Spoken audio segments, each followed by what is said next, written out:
Eu estava sentada no sofá da sala quando Rafael entrou pelo corredor, parou na minha frente e disse, com a mesma naturalidade de quem comenta sobre o tempo: Camila, eu não te amo mais. Na verdade, acho que nunca amei de verdade. Você é uma mulher sem graça, sem sal, e eu mereço alguém que me faça sentir vivo. Ele tinha 34 anos. Eu tinha 31, e naquele momento, enquanto ele despejava aquelas palavras sobre mim como quem joga água fria num incêndio que nunca existiu, eu apenas o observei. Não chorei, não gritei, não implorei. Acho que foi isso que mais o desconcertou, porque ele esperava uma cena, esperava lágrimas, esperava que eu me ajoelhasse e pedisse para ele ficar. Em vez disso, perguntei calmamente: "E com quem você está?" Ele hesitou por um segundo, talvez surpreso com minha frieza, e então soltou: "Com a Juliana." Juliana, minha melhor amiga desde os tempos de faculdade, a mulher que tinha sido minha madrinha de casamento, que jantava na minha casa todo domingo, que me abraçava e dizia que eu era a pessoa mais especial que ela conhecia. Juliana, que aparentemente achava que eu era tão especial que merecia dividir meu marido com ela.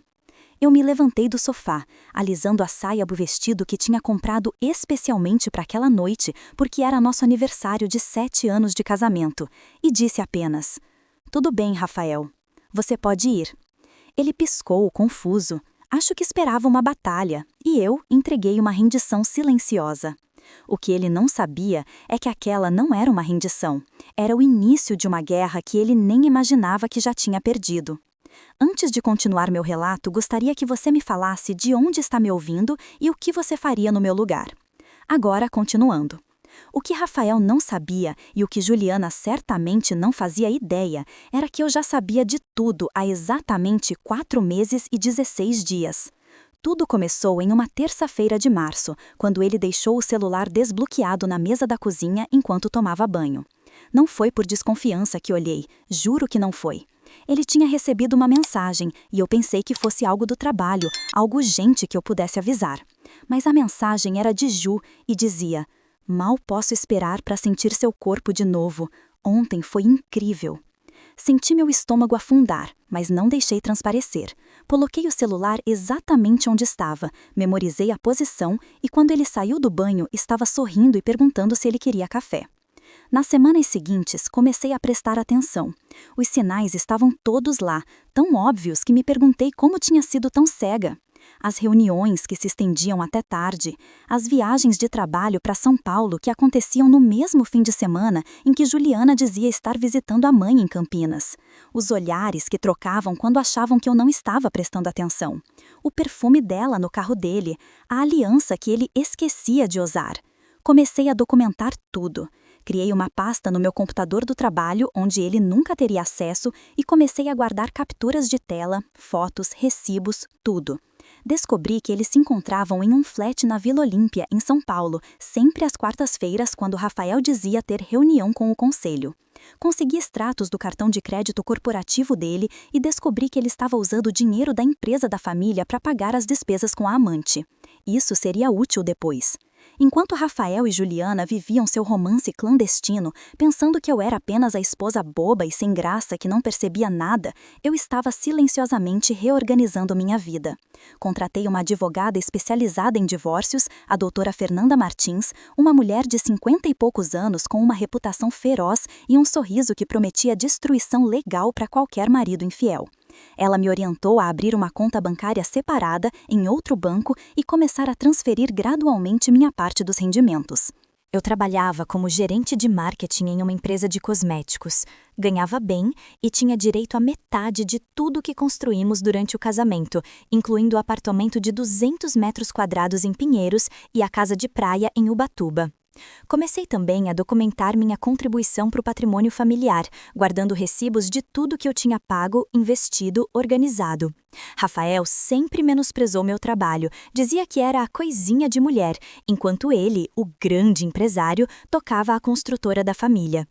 O que ele não sabia era que a construtora estava afundando em dívidas e que ele tinha falsificado minha assinatura em um empréstimo de 2 milhões de reais. Isso eu descobri quando uma carta do banco chegou em meu nome. Guardei essa carta como se fosse ouro. Na noite em que ele terminou comigo, eu já tinha tudo preparado. Tinha cópias de todos os documentos importantes em um cofre no escritório da minha advogada. Tinha mudado os beneficiários dos meus seguros, tinha separado minhas joias de família das joias que ele tinha me dado, tinha até consultado um corretor de imóveis para avaliar nossos bens.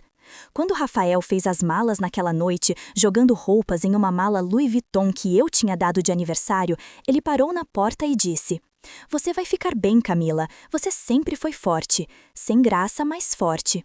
Eu sorri e respondi: "Boa sorte, Rafael. Você vai precisar."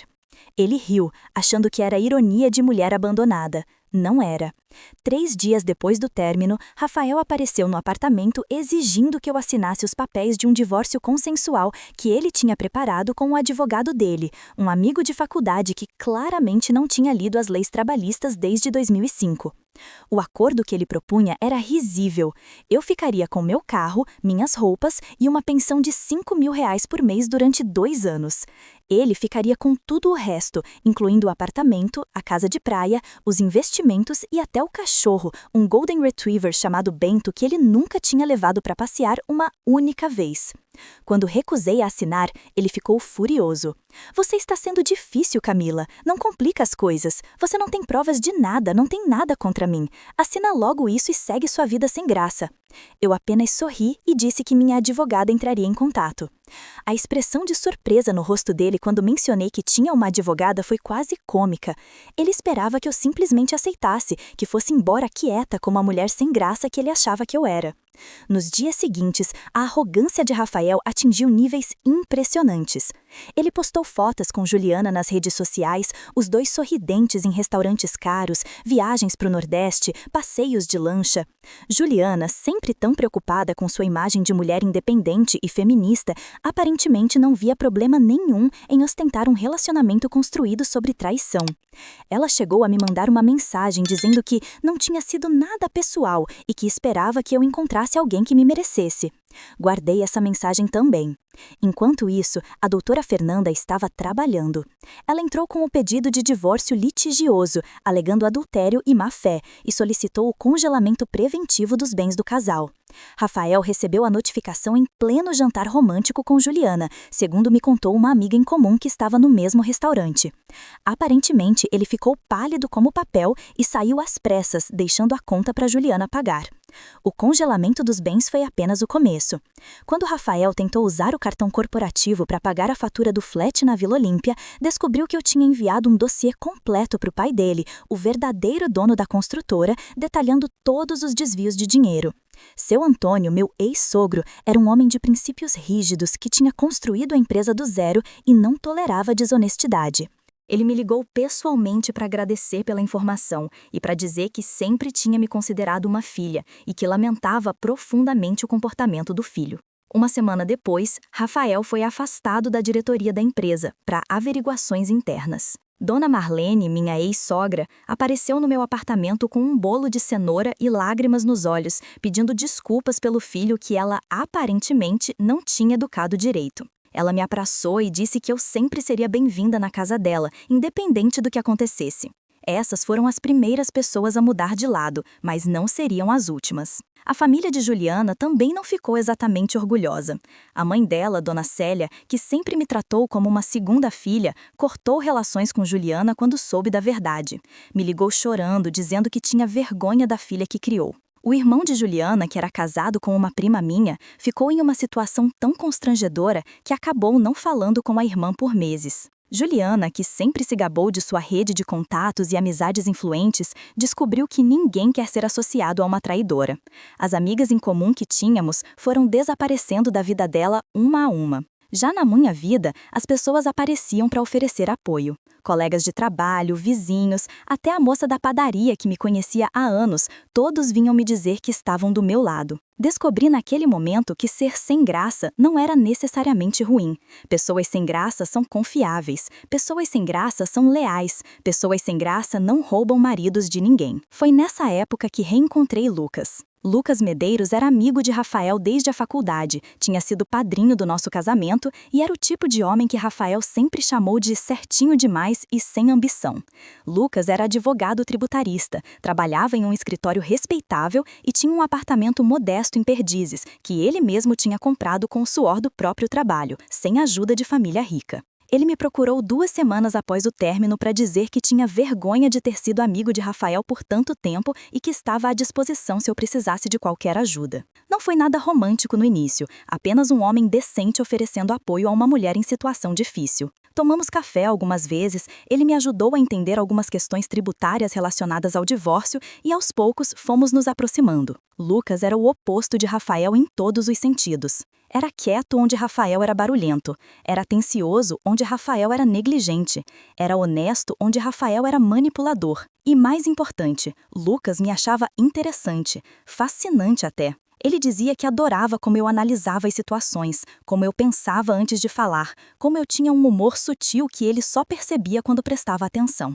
Pela primeira vez em anos, alguém me fazia sentir que ser sem graça era, na verdade, ter classe. A primeira audiência de conciliação aconteceu em agosto, 5 meses após o término.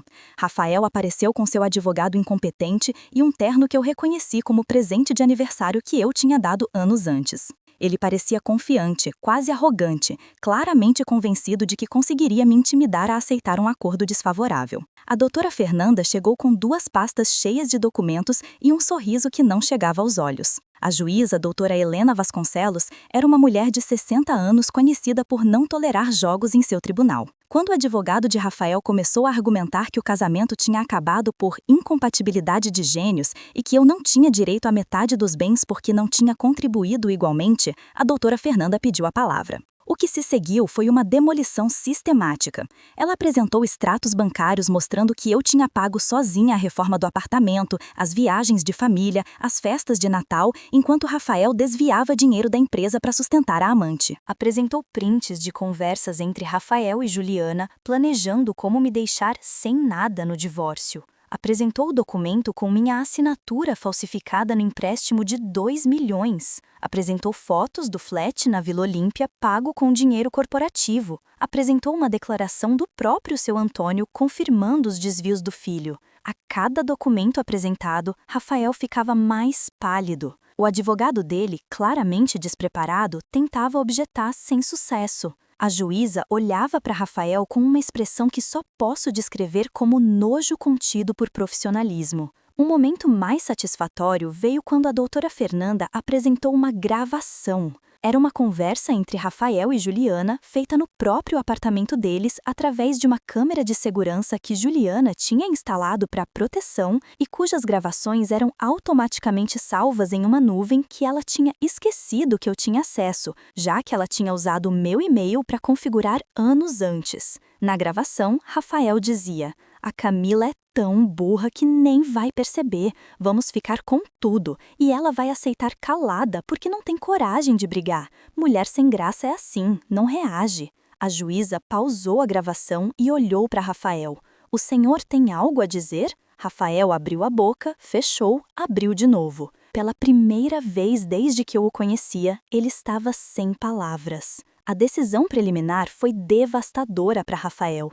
A juíza determinou que eu ficaria com o apartamento de Pinheiros, com a casa de Ubatuba, com 50% de todos os investimentos e com uma pensão compensatória de R$ 15 mil mensais por 5 anos, considerando que eu tinha deixado oportunidades de carreira para apoiar a carreira dele durante o casamento. Além disso, ela encaminhou os documentos sobre a falsificação da minha assinatura para o Ministério Público, recomendando investigação criminal. Rafael saiu do tribunal cambaleando. Juliana, que tinha vindo dar apoio moral, estava esperando do lado de fora. Quando ele saiu, ela perguntou como tinha sido. Ele passou direto por ela, entrou no carro e foi embora sozinho. Soube depois que eles brigaram feio naquela noite, com Juliana gritando que ele tinha prometido que ficaria rico e que ela não tinha largado sua vida para ficar com um perdedor. Mulher sem graça é assim, não reage. A juíza pausou a gravação e olhou para Rafael. "O senhor tem algo a dizer?" Rafael abriu a boca, fechou, abriu de novo. Pela primeira vez desde que eu o conhecia, ele estava sem palavras. A decisão preliminar foi devastadora para Rafael. A juíza determinou que eu ficaria com o apartamento de Pinheiros, com a casa de Ubatuba, com 50% de todos os investimentos e com uma pensão compensatória de R$ 15.000 mensais por 5 anos, considerando que eu tinha deixado oportunidades de carreira para apoiar a carreira dele durante o casamento. Além disso, ela encaminhou os documentos sobre a falsificação da minha assinatura para o Ministério Público, recomendando investigação criminal. Rafael saiu do tribunal cambaleando. Juliana, que tinha vindo dar apoio moral, estava esperando do lado de fora. Quando ele saiu, ela perguntou como tinha sido. Ele passou direto por ela, entrou no carro e foi embora sozinho. Soube depois que eles brigaram feio naquela noite, com Juliana gritando que ele tinha prometido que ficaria rico e que ela não tinha largado sua vida para ficar com um perdedor. A ironia de ser chamado de perdedor pela mulher que o chamava de vencedor enquanto eles tramavam contra mim não passou despercebida. Nos meses seguintes, a vida de Rafael desmoronou como um castelo de cartas em dia de ventania. A investigação do Ministério Público revelou que os desvios da construtora eram muito maiores do que eu imaginava, e Rafael foi indiciado por peculato e falsificação de documento. Seu Antônio, devastado pela vergonha, afastou permanentemente o filho da empresa e alterou o testamento, deixando tudo para instituições de caridade. Dona Marlene parou de atender as ligações do filho, dizendo que precisava de tempo para processar a decepção. Os amigos de Rafael, aqueles que o cercavam em churrascos e viagens, sumiram quando o dinheiro acabou. Juliana, percebendo que o navio estava afundando,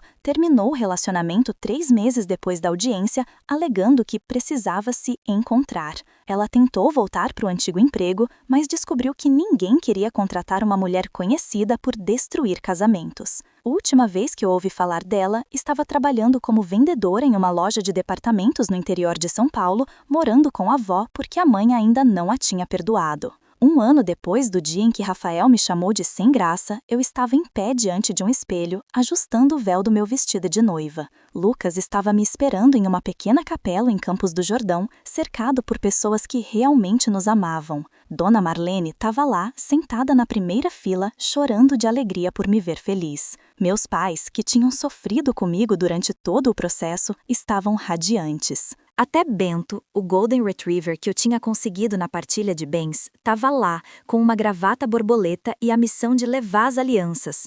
Quando caminhei pelo corredor e vi Lucas me olhando como se eu fosse a coisa mais extraordinária do mundo, entendi finalmente o que era ser verdadeiramente amada. Não era sobre grandes gestos ou declarações públicas, era sobre ser vista, ser valorizada, ser escolhida todos os dias por quem você realmente é. Nossa lua de mel foi em Portugal, um sonho que eu tinha desde criança e que Rafael sempre tinha descartado como entediante. Lucas passou 2 semanas me mostrando cada canto de Lisboa, do Porto, de Sintra, fazendo questão de que eu experimentasse cada prato típico, visitasse cada museu, tirasse fotos em cada miradouro. Ele dizia que adorava ver meus olhos brilharem quando eu descobria algo novo, que minha curiosidade quieta era uma das coisas que mais o encantava em mim. Pela primeira vez, entendi que não era sem graça, era apenas uma graça diferente, uma graça que pessoas superficiais como Rafael nunca seriam capazes de enxergar. 2 anos depois do divórcio, recebi uma mensagem de Rafael. Ele estava pedindo para conversar, dizendo que tinha cometido o maior erro da vida dele, que nunca deveria ter me deixado ir, que pensava em mim todos os dias. A mensagem era longa, cheia de desculpas e promessas vazias. Ele contou que estava morando em um apartamento alugado de 1 quarto em Santo Amaro, que trabalhava como consultor autônomo porque ninguém queria contratá-lo com o processo criminal pendente, que não tinha mais contato com a família. Disse que Juliana tinha sido um erro, uma ilusão, e que só agora ele percebia o tesouro que tinha jogado fora. Li a mensagem inteira, sentada no sofá da sala do apartamento que agora era só meu, com Bento dormindo aos meus pés e Lucas preparando o jantar na cozinha. Pensei em responder algo cruel, algo que o fizesse sentir uma fração da dor que ele me causou. Mas então Lucas apareceu na porta da sala, perguntando se eu preferia vinho tinto ou branco, e eu percebi que não sentia mais raiva, não sentia mais mágoa, não sentia mais nada por Rafael além de uma vaga pena. Apaguei a mensagem sem responder. Hoje, 3 anos depois daquela noite em que fui chamada de sem graça, minha vida é irreconhecível. Fui promovida a diretora de marketing na empresa, lançamos uma linha de produtos que foi um sucesso nacional e meu nome apareceu na lista de executivas mais influentes do setor. Lucas e eu compramos uma casa em um condomínio em Cotia, com um jardim enorme onde Bento pode correr à vontade. Estamos tentando ter nosso primeiro filho e todas as noites, antes de dormir, Lucas me diz que sou a mulher mais interessante que ele conhece. Na parede do meu escritório em casa tem uma foto emoldurada. É uma foto minha do dia do divórcio final, quando saí do tribunal com a doutora Fernanda, ambas sorrindo. Embaixo da foto, colei a mensagem que Rafael me mandou naquela noite de término, aquela em que ele me chamou de sem graça. É meu lembrete diário de que as pessoas que tentam nos diminuir geralmente são as que têm medo do nosso brilho. Rafael me chamou de sem graça porque era mais fácil do que admitir que ele é que era incapaz de ver cor. Juliana me traiu porque era mais fácil do que construir algo próprio. E eu simplesmente continuei sendo quem sempre fui. Calma, observadora, estratégica, leal. Sem graça? Talvez, mas feliz, realizada e amada. E isso, no final das contas, é a única vingança que importa.